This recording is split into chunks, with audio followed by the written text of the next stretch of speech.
नित प्रति मदन गोपाल लाल की चरण शरण चित लहिए। नित प्रति मदन गोपाल लाल की चरण शरण चित लहिए। राष्ट्रीय शैक्षिक अनुसंधान और प्रशिक्षण परिषद की केंद्रीय शैक्षिक प्रौद्योगिकी संस्थान की रेडियो प्रभाग द्वारा प्रस्तुत है प्राथमिक कक्षा के प्रशिक्षणार्थी अध्यापकों के लिए कार्यक्रम सूरदास। गोपाल लाल की चरण शरण चित लहिए।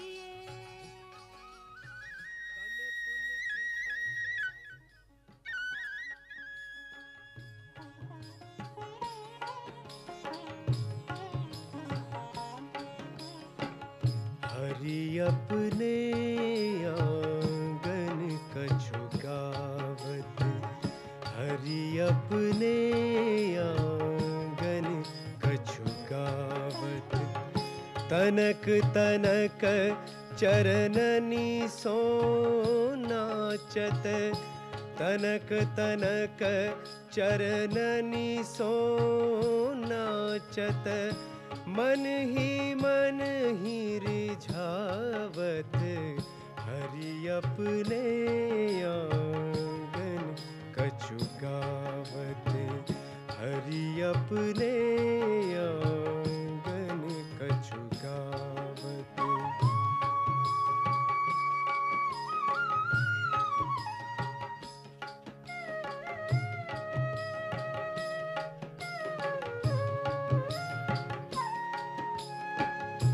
माखन तनक आपने कर ले, माखन तनक आपने कर ले। तनक वदन में नावत, माखन तनक आपने कर ले। तनक वदन में नावत, कबहु चिते प्रतिबिंब खंब में, कबहु चिते प्रतिबिंब खंब में। लौनी लिए खवावत, हरि अपने आंगन कछु गावत, हरि अपने आंगन कछु गावत।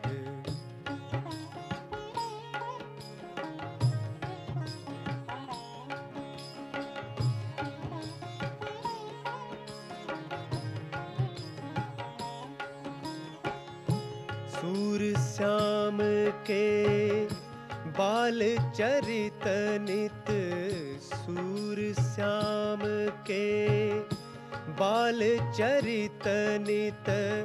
सूर श्याम के, सूर श्याम के बाल चरित नित। नित ही देखत भावत, हरि अपने आंगन कछु गावत, हरि अपने आंगन कछु गावत, हरि अपने। आहा हा हा हा। कैसा सुंदर वर्णन है कृष्ण के बालपन का। धन्य है, धन्य है। कृष्ण अपने आंगन में गाते फिर रहे हैं, नन्हे नन्हे पैरों से नाच रहे हैं। वाह प्रभु वाह।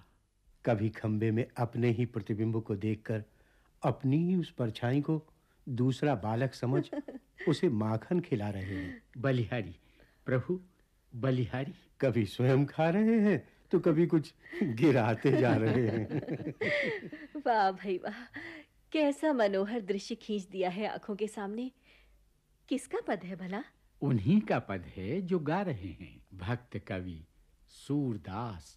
लेकिन वो तो देख नहीं सकते, फिर नन्हे बालक का ऐसा स्वाभाविक वर्णन कैसे कर सकते हैं?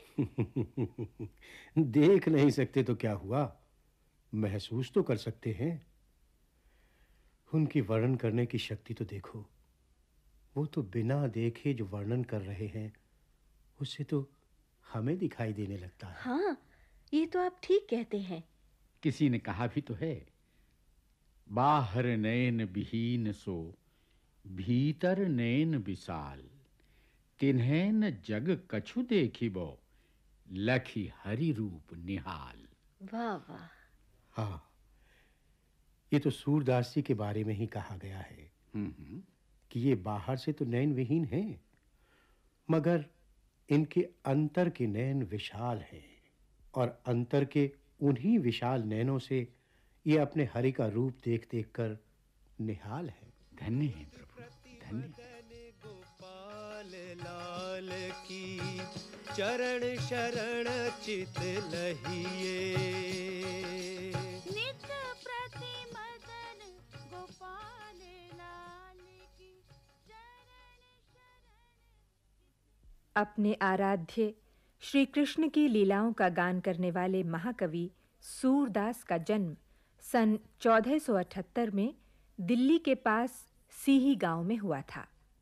दिल्ली से मथुरा जाने वाली सड़क पर वल्लभगढ़ के पास सीही नाम का गांव अब भी है। संभवतः सूरदास जी यहीं के रहने वाले थे। हिंदी के बहुत से अन्य कवियों की तरह सूरदास के निजी जीवन के विषय में बहुत ही कम जानकारी मिलती है, लेकिन इतना निश्चित है कि वे जन्मांध थे और 6 वर्ष की आयु में ही विरक्त होकर घर-बार छोड़कर किसी तालाब के किनारे पीपल के पेड़ के नीचे रहने लगे। वहां भी वे भगवान के भजन कीर्तन में लगे रहते थे। उनके स्वर में मधुरता थी और वाणी में दीनता। लगभग उसी समय कृष्ण भक्ति के महान गुरु श्री वल्लभाचार्य हुए। वे प्रेम और भक्ति से श्री कृष्ण को पाने की बात कहते थे। एक बार वे गांव घाट पधारे। श्री कृष्ण शरणं मम, श्री कृष्ण शरणं मम, श्री कृष्ण शरणं मम, श्री कृष्ण शरणं मम। आहा हा हा, बड़ा ही सुंदर स्थान है। घने वृक्षों की छाया, तुलसी की भीनी भीनी गंध, भजन की मीठी ध्वनि भी सुनाई दे रही है। लगता है कोई भक्त गा रहा है। ये मधुर स्वर तुम सो कहा छिपी करुणा में, तुम सो कहा छिपी करुणा। साधु साधु सूरदास। कौन है बाबा? बड़ा ही सुरीला गला है आपका। आपकी वाणी में तो बड़ा रस है। कौन है बाबा? कौन है जो इस दीनहीन की कुटिया को पवित्र करने आया है? नहीं नहीं सूरदास, आपकी कुटिया तो आपके भजनों से ही पवित्र है। मैं भला क्या उसे पवित्र करूंगा? मैं तो बस श्री कृष्ण का एक भक्त हूं। मेरा नाम वल्लभ है। वल्लभ? लोग मुझे वल्लभाचार्य कहते हैं। ओह, आप श्री वल्लभाचार्य हैं। मैंने आपकी बड़ी बड़ाई सुनी है प्रभु, बड़ी बड़ाई सुनी है। मेरे बड़े भाग जो आप स्वयं चलकर मेरे पास आए। अब मैं आपको नहीं छोड़ूंगा प्रभु, नहीं छोड़ूंगा। मुझे इस जंजाल से निकालिए प्रभु, मुझे राह दिखाइए। यदि ऐसा है तो हमारे सांवरे सलोने कान्हा को क्यों नहीं पुकारते? उन्हें कैसे जानूं महाराज, मैं तो कुछ देख भी नहीं सकता। ये न कहो सू, प्रभु की बड़ी कृपा है तुम पर। इतना मीठा गला है तुम्हारा, इतनी ललक है तुम्हारी आत्मा में। तुम मथुरा वृंदावन जाओ, भागवत की कथा सुनो। प्रभु की सारी लीलाएं विस्तार से सुनो और फिर उनका अपने शब्दों में वर्णन करो। हाँ, जैसी आपकी आज्ञा प्रभु, जैसी आपकी आज्ञा। श्री वल्लभ गुरु तत्व सुनायो, लीला भेद बतायो। श्री वल्लभ गुरु तत्व सुनायो, लीला भेद बतायो। वे वल्लभाचार्य की आज्ञानुसार मथुरा आ गए। वहां भागवत की कथा विस्तार से सुनी। कहते हैं उसी समय से सूर के सामने कृष्ण लीला के दृश्य प्रत्यक्ष होते गए। वे अपनी मुंदी आंखों से श्री कृष्ण की छोटी-छोटी नटखट शरारतों का, उनकी माखन चोरी का, गोपियों को सताने का आनंद लेते रहे और उनका वर्णन करते रहे। वे रोज नियम पूर्वक पारसौली से गोवर्धन के मंदिर में आते थे और नियत समय पर भजन सुनाते थे। उनके इस नियम में कभी रुकावट नहीं आई। मौसम कौन कुटिल खलकामी, मौसम कौन कुटिल खलकामी। तुम सो कहा छिपी करुणा में, तुम सो कहा छिपी करुणा में। सब में अंतर जामी, मौसम कौन कुटिल खलकामी, मौसम कौन कुटिल खलकामी। भरी भरी उदर विषय को मातो, भरी भरी उदर विषय को मातो। जैसे शूकर ग्रामी, मौसम कौन कुटिल खलकामी, मौसम कौन कुटिल खलकामी। सूरदास को बेगी उबारो, सूरदास को बेगी उबारो। सुनिए श्रीपति स्वामी, मौसम कौन कुटिल खलकामी। इसी समय में सूरदास ने 1,00,000 पद रचे, जिन्हें बाद में सूर सागर में संग्रहित किया गया।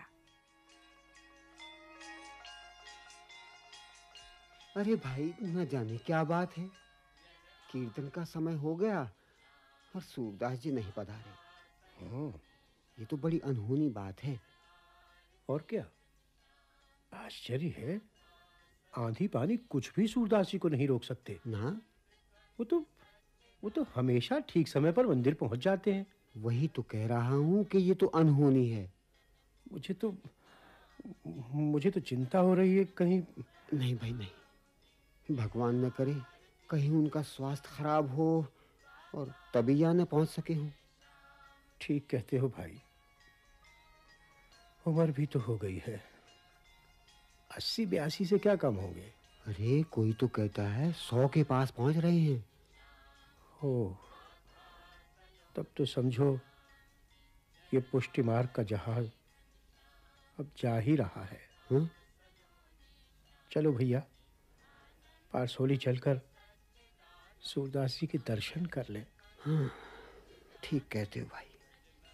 चलो देखें तो क्या हाल है उनका। हाँ भैया, आओ चलो चलो।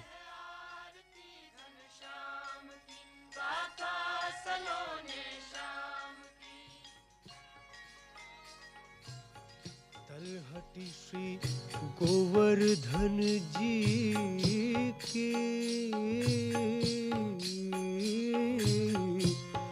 रहिए, नित्य प्रति मदन गोपाल लाल की चरण शरण चित लहिए। और वहीं गोवर्धन की तलहटी में गोपाल जी की सेवा करते हुए, ब्रज की धूल में लौटते हुए सूरदास जी ने अपनी जीवन लीला समाप्त की। नेत्रहीन होते हुए भी उन्होंने जितने रूपों में कृष्ण कथा प्रस्तुत की है, वो कभी कोई दूसरा कवि नहीं कर सका।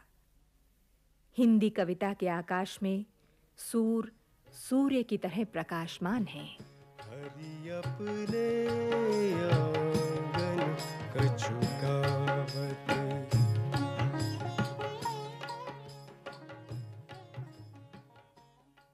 सूरदास। अभी आप सुन रहे थे ये कार्यक्रम। आलेख डॉक्टर शकुंतला शर्मा, विषय संयोजन स्वर्णा गुप्ता, भाग लेने वाले कलाकार वीना होरा, डॉक्टर सुरेश शास्त्री, कुक्कू माथुर, जैमिनी कुमार, सुरेंद्र कौशिक, देवकी नंदन पांडे और प्रभुदयाल खट्टर, संगीतकार विनोद शर्मा, ध्वन्यांकन सतीश लाड़े, निर्माण सहयोग हरीश शर्मा, निर्माण एवं प्रस्तुति रमेश रानी शर्मा और परियोजना निर्देशन डॉक्टर एलजी सुमित्रा।